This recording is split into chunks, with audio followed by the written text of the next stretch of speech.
বুঝতে পারবি বছরে কয়দিন আর মাসে কয়দিন।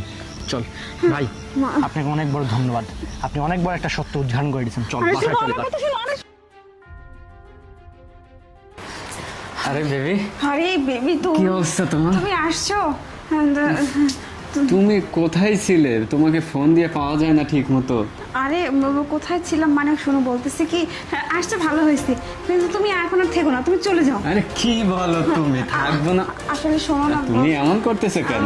বলতেছে কি আজকে থাক, আমি তো আসতে বলছিলাম, আমার হাজবেন্ড নাই। এটা কোনো কথা হইলো বলো? কথা বলার জন্য। আচ্ছা ঠিক আছে, আমি ফোন দিয়েছিলাম তোমাকে, তুমি তো বললে যে বাসায় আসতে, এখন আসলাম, এখন তুমি আরে হ্যাঁ এমন করতেছো। বলছিলাম ঠিকই, কিন্তু এখন না আমার মনে হচ্ছে আমি আনইজি ফিল করতেছি। আরে তুমি চলে যাও। শুনো বলতেছি কি তুমি পাগল হয়ে গেছো, বুঝতে পারছো? তুমি আমাকে ডেকে তুমি এখন আমাকে যাইতে বলতেছো, বুঝলাম না বিষয়টা। মানে বলছি কি যে তুমি চলে যাও, আমার দেখো ভালো প্রিয়া, লাগছে না। তোমার মাথা মনে হচ্ছে খারাপ হয়ে গেছে, বুঝতে পারছো?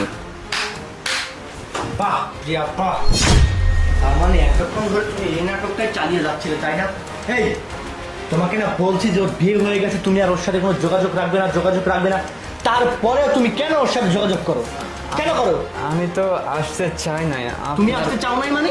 আপনার তুমি ওকে ফোন দিয়েছো, তুমি কি ভুলে গেছো? ফোনটা আমি রিসিভ করছিলাম, তুমি ওকে ফোন দিয়েছো, ও এই ফোনটা বেলুনের মধ্যে করে দিয়ে আমার সাথে যাচ্ছিল। ভাগ্যিস ভালো, একজন সিগারেট টানতে টানতে সেই সিগারেটটা বেলুনের মধ্যে লেগে ঠাস করে বেলুন ফুটে সেখান থেকে ফোনটা বেরিয়ে পড়ে। আর তুমি যখন ফোন করছো, ফোনটা আমি রিসিভ করছিলাম, আমি ওইখানে না গিয়ে ফেরত আসছি বাসায়। তোমার কি বিবেক বলতে কিচ্ছু নেই? এই মেয়েটার সাথে তোমার সম্পর্ক ছিল, মানতেছি আমি, সম্পর্ক ছিল, একজন মানুষের সাথে থাকতে পারে, কিন্তু সে এখন বিবাহিত, তার একটা সংসার আছে, তার আলাদা জীবন আছে। কেন ভাই?